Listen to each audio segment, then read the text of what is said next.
आज हमारा टॉपिक है फंक्शंस इन C++। बहुत इंपॉर्टेंट टॉपिक है।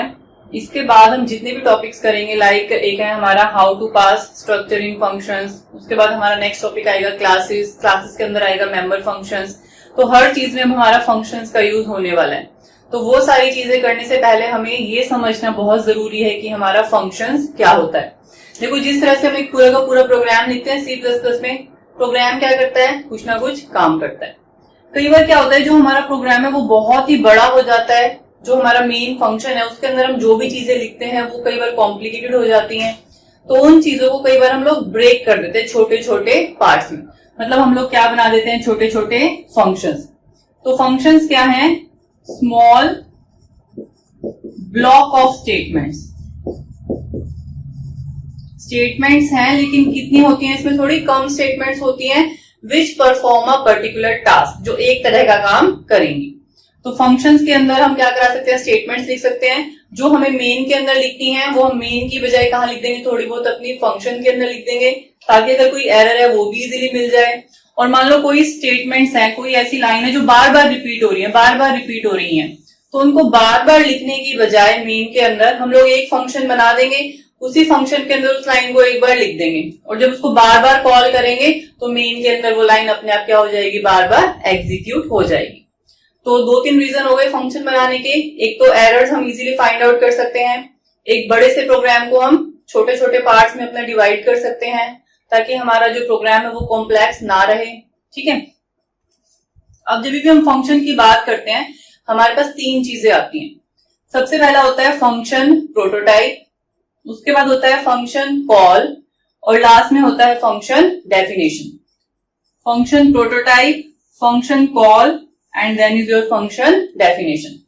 यहाँ पे मैंने इसका एक लेआउट सा बनाया है, वो देखो सबसे पहले C++ के प्रोग्राम में हम लोग क्या करते हैं, हेडर फाइल लिखते हैं #include iostream.h। अब हम लोग क्या करेंगे, मेन से पहले, मेन और इस हेडर फाइल के बीच में यहां पर हम लोग लिखेंगे फंक्शन प्रोटोटाइप। फंक्शन प्रोटोटाइप क्या करता है, वो कंपाइलर को ये बताएगा कि हम लोग एक फंक्शन इस प्रोग्राम के अंदर यूज करने वाले हैं। जिस तरह से हम लोग मेन में लिखते हैं, यहाँ पे अगर हमें वेरिएबल यूज करने होते हैं A और B, इससे क्या होता है, कंपाइलर को पता लगता है कि हम लोग क्या यूज करने वाले हैं, दो वेरिएबल यूज करने वाले हैं। किस टाइप के, इंटीजर टाइप के। इसी तरह कंपाइलर को पहले ये भी बताना होता है कि हम लोग कौन कौन से फंक्शंस यूज करने वाले हैं। एक प्रोग्राम में हम कितने भी फंक्शंस बना सकते हैं। इस एग्जांपल में मैंने एक ही फंक्शन लिया है। तो मेन से पहले हमें ये बताना पड़ेगा कि हम कौन से वाला फंक्शन यूज करने वाले हैं। उसके लिए हमें एक लाइन लिखनी पड़ती है, उसको हम बोलते हैं फंक्शन प्रोटोटाइप। तो ये हमारा यहां पर होता है।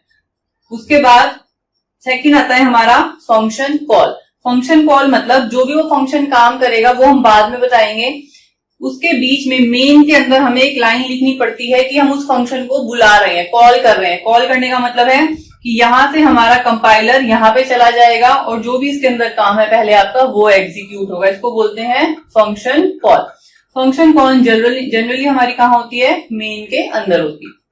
और सबसे लास्ट में मेन के बाहर अलग से हमारा यहाँ पर होता है फंक्शन की डेफिनेशन, कि वो फंक्शन एक्चुअल में क्या काम करने वाला है। सारी की सारी कोडिंग आपकी कहां पर होगी, यहां पर इसके अंदर होगी।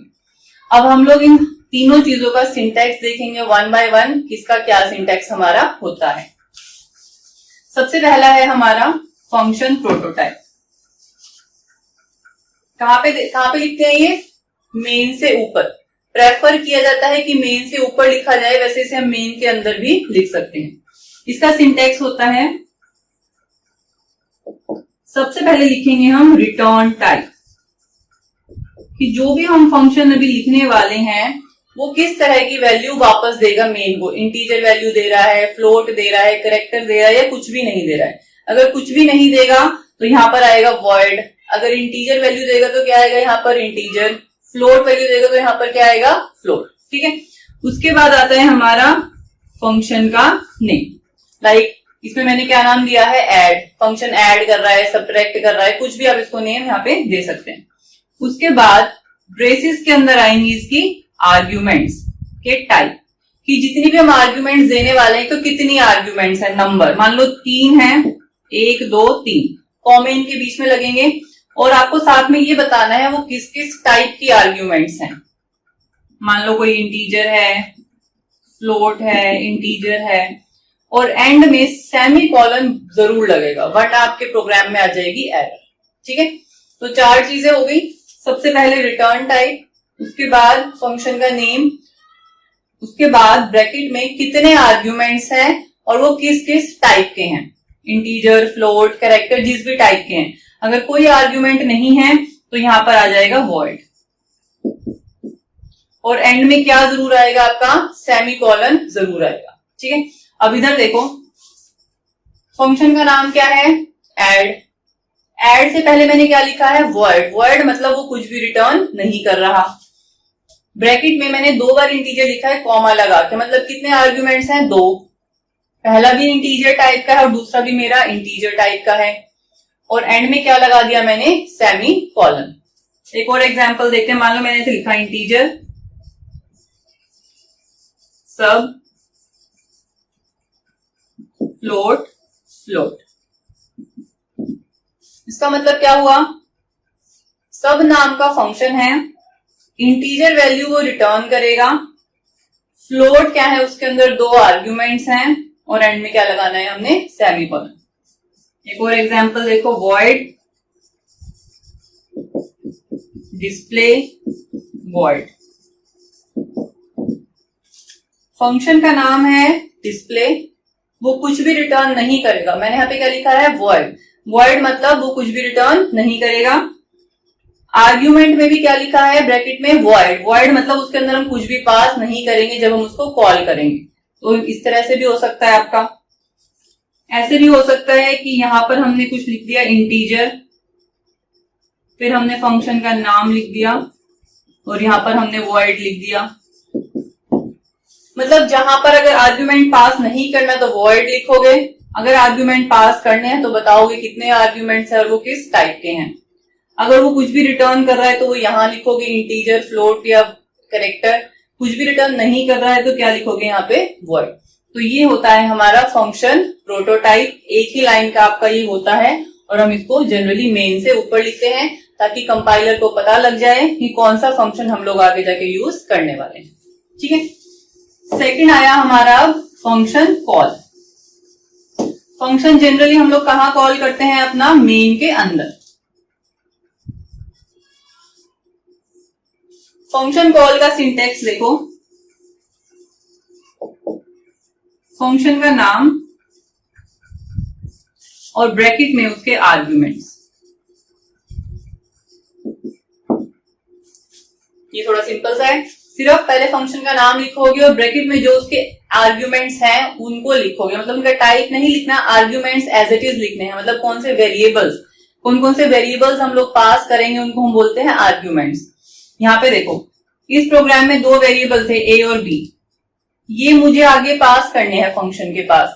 तो सबसे पहले फंक्शन कॉल में क्या लिखा मैंने, फंक्शन का नाम। क्या चल रहा है मेरा, फंक्शन का नेम ऐड। फंक्शन का नेम लिख दिया मैंने ऐड। ब्रैकेट में 2 आर्ग्यूमेंट मुझे देने हैं, कौन कौन से, ए और बी। तो वो मैंने यहाँ पे आर्ग्यूमेंट अपने लिख दिए। अगर कोई भी आर्ग्यूमेंट नहीं है, मान लो फंक्शन का नाम है सबट्रैक्ट और कोई आर्ग्यूमेंट नहीं है, तो ऐसे लिखोगे। इसका मतलब कोई आर्ग्यूमेंट नहीं है, वॉइड भी लिख दोगे तो भी कोई दिक्कत नहीं है। एक और लिख लेते हैं, मान लो फंक्शन का नाम है एबीसी, एक आर्ग्यूमेंट था सी, एक आर्ग्यूमेंट था डी। ये दोनों आपके पास हो जाएंगे। एक ही आर्ग्यूमेंट पास करना है तो एक ही लिख दो। ठीक है, तो इस तरह से हमारे क्या होते हैं, आर्ग्यूमेंट्स पास होते हैं। ये है हमारी फंक्शन कॉल, और ये हमारी होती है मेन के अंदर। अब last and most important, function definition.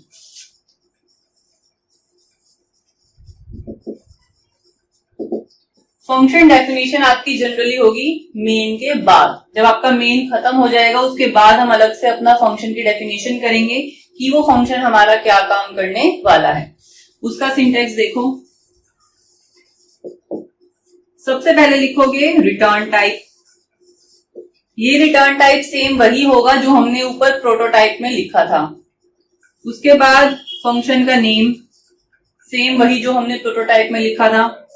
उसके बाद यहां पर आर्ग्यूमेंट्स टाइप भी लिखोगे और आर्ग्यूमेंट्स का नाम भी लिखोगे यहाँ पे। लाइक इंटीजर लिख दिया मैंने x और इंटीजर लिख दिया मैंने y।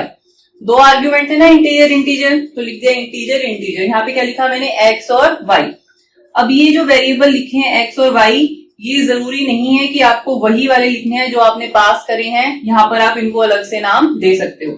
जो हम वेरिएबल्स यहाँ पर लिखते हैं ना, इनको हम बोलते हैं फॉर्मल